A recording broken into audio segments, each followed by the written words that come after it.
안녕하세요. 저는 올해 68살이 된 김영호라고 합니다.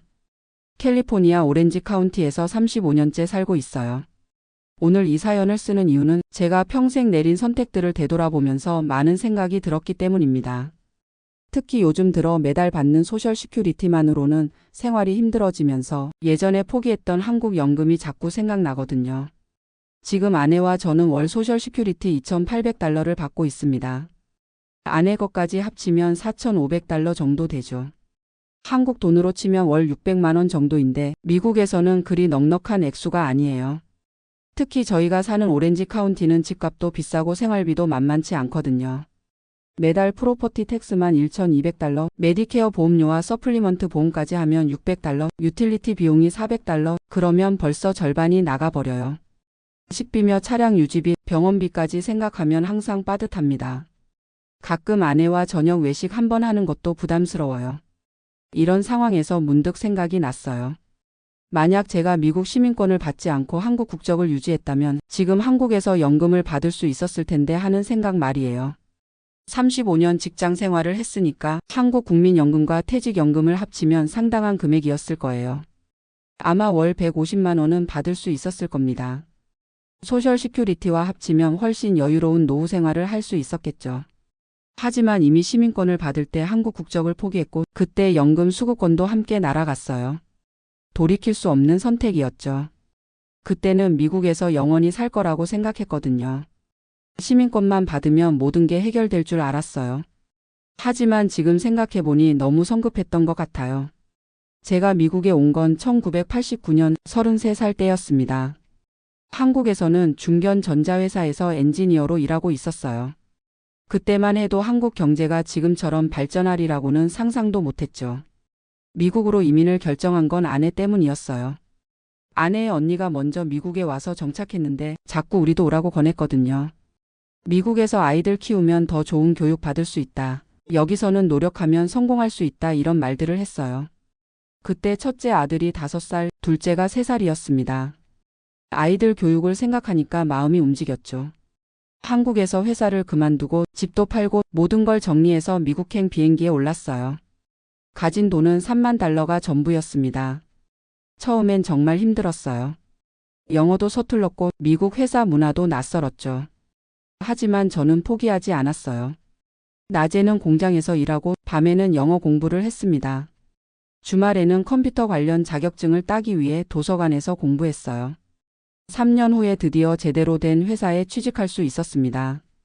한국에서의 경력과 새로 딴 자격증 덕분에 IT 회사에서 시스템 엔지니어로 일하게 되었어요. 그때부터 생활이 조금씩 안정되기 시작했습니다. 연봉도 점점 올랐고 집도 살 수 있었어요.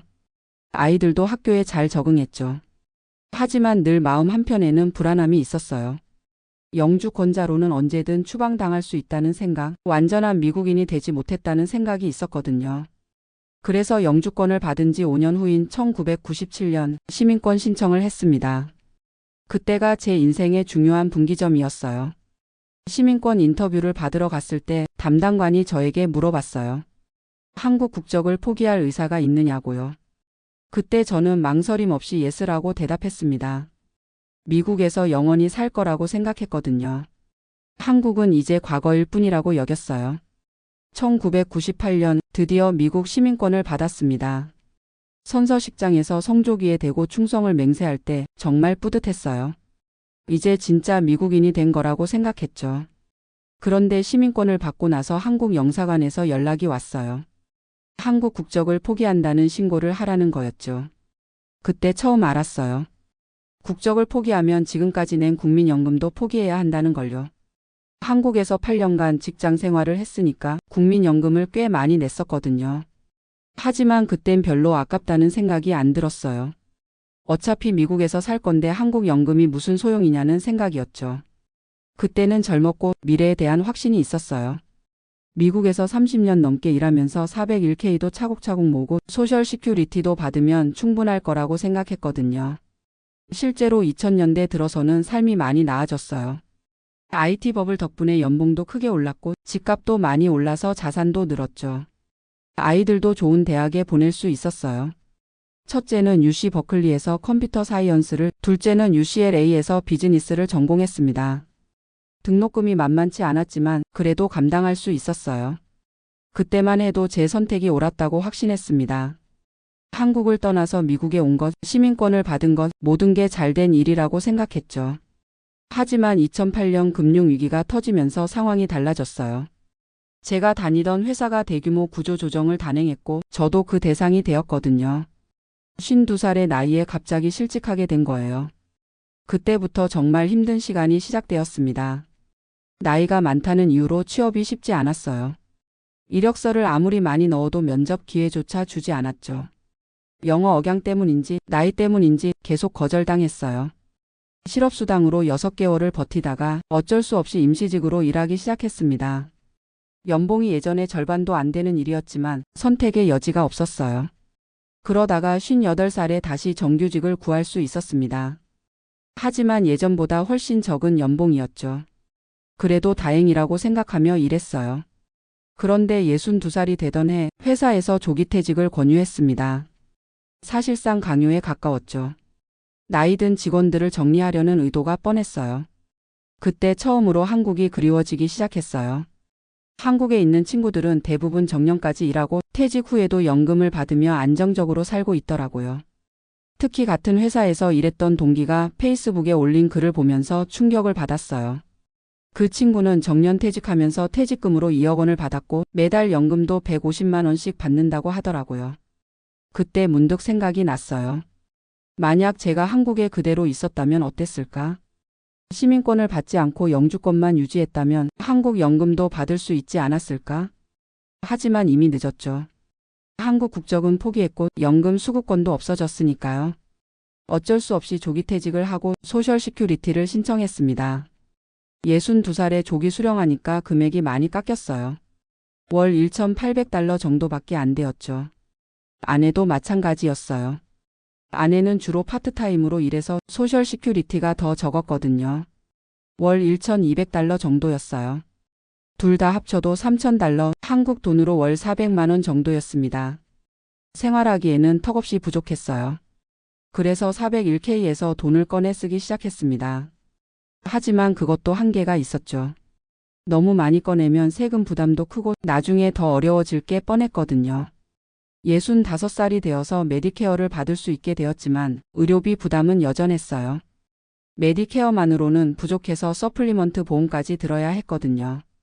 그러니까 보험료만 월 500달러가 넘게 나갔어요. 그때부터 정말 힘들어지기 시작했습니다. 매달 적자였거든요. 401k에서 계속 돈을 빼내야 했고 그 돈도 점점 바닥이 나고 있었어요. 아이들에게 도움을 요청하기도 미안했어요. 첫째는 결혼해서 아이 둘을 키우고 있고 둘째도 집을 사느라 대출금을 갖고 있었거든요. 그들도 여유가 없는 상황이었어요. 그러던 중 정말 충격적인 일이 일어났습니다. 한국에 있는 제 형이 연락을 해온 거예요. 형은 저보다 3살 위인데 정년 퇴직하고 연금으로 여유롭게 살고 있다고 하더라고요. 형이 말하길 공무원 연금과 국민연금을 합쳐서 월 250만 원을 받는다고 했어요. 거기다 퇴직금으로 1억 8천만 원을 받아서 그걸로 집도 새로 사고 여행도 다니고 있다고 하더라고요. 그 얘기를 들으면서 정말 허탈했어요. 저는 미국에서 35년을 살면서 뭘 한 건가 싶었거든요. 열심히 일했지만 노후 준비는 제대로 되지 않았고 고향도 떠났고 한국 연금도 포기했고 특히 작년에 아내가 당뇨 합병증으로 입원했을 때는 정말 절망적이었어요. 메디케어가 있어도 본인 부담금이 만만치 않았거든요. 3주 입원하는 동안 들어간 돈이 8,000달러가 넘었어요. 그때 정말 한국이 그리웠어요. 한국에 있었다면 건강보험으로 훨씬 적은 돈으로 치료받을 수 있었을 텐데요. 미국 의료비는 정말 살인적이에요. 그 일을 겪고 나서 진지하게 고민하기 시작했어요. 이대로 미국에서 계속 사는 게 맞는가? 한국으로 돌아가는 게 낫지 않을까? 하지만 현실적으로 쉽지 않았어요. 이미 35년을 미국에서 살았고 아이들도 모두 여기 있고 손주들도 있고 그리고 가장 큰 문제는 한국 건강보험이었어요. 미국 시민권자는 한국 건강보험에 가입할 수 없다고 하더라고요. 민간보험을 들어야 하는데 그것도 만만치 않은 비용이었어요. 그래서 결국 미국에 남기로 했습니다. 하지만 경제적인 어려움은 계속되었죠. 올해 들어서는 더 심각해졌어요. 물가는 계속 오르는데 소셜 시큐리티는 조금밖에 안 올랐거든요. 특히 집세며 식비가 많이 올라서 정말 힘들어요. 최근에는 아르바이트라도 해야 하나 하는 생각까지 들어요. 68살의 나이에 말이에요. 하지만 이 나이에 할 수 있는 일이 많지 않죠. 가끔 밤에 잠이 안 올 때면 생각해요. 그때 시민권을 받지 않았다면 어땠을까? 영주권만 유지하면서 한국 연금도 받을 수 있었다면, 아니면 아예 한국에 그대로 있었다면, 아이들은 한국에서 교육받았을 테고 저는 정년까지 일하고 퇴직금도 받고 연금도 받았을 텐데, 물론 가정법으로 생각해봐야 의미가 없죠. 이미 내린 선택이고 돌이킬 수 없는 일이니까요. 하지만 후회는 됩니다. 특히 요즘처럼 경제적으로 어려울 때는 더욱 그래요. 최근에 한국 친구들과 화상통화를 할 때마다 느끼는 건데 그들은 대부분 안정적인 노후를 보내고 있어요. 연금도 받고 건강보험도 있고 의료비 걱정도 별로 없고. 반면 저는 매달 생활비 걱정을 해야 하고 병원 갈 때마다 돈 계산부터 해야 하고 정말 팍팍한 생활을 하고 있어요. 그래도 포기할 수는 없죠. 이미 이곳에서 35년을 살았고 이제 와서 다른 선택을 할 수도 없으니까요. 대신 조금이라도 생활비를 줄이려고 노력하고 있어요. 쿠폰을 모아서 장을 보고 세일하는 것만 사고 외식은 거의 안 하고. 아내와 저는 이제 정말 검소하게 살고 있어요. 예전에는 상상도 못했던 일이지만 현실이니까 받아들여야죠. 그리고 건강 관리에도 더 신경 쓰고 있어요. 아프면 의료비가 많이 들어가니까 미리미리 예방하는 게 최선이거든요. 매일 산책도 하고 규칙적으로 운동도 해요. 가끔은 이런 생각도 해요. 어쩌면 이 모든 게 저에게 주어진 시련일지도 모른다고요. 젊을 때 너무 쉽게 선택했던 것들에 대한 대가일지도 모르고요. 하지만 그래도 완전히 후회하지는 않아요.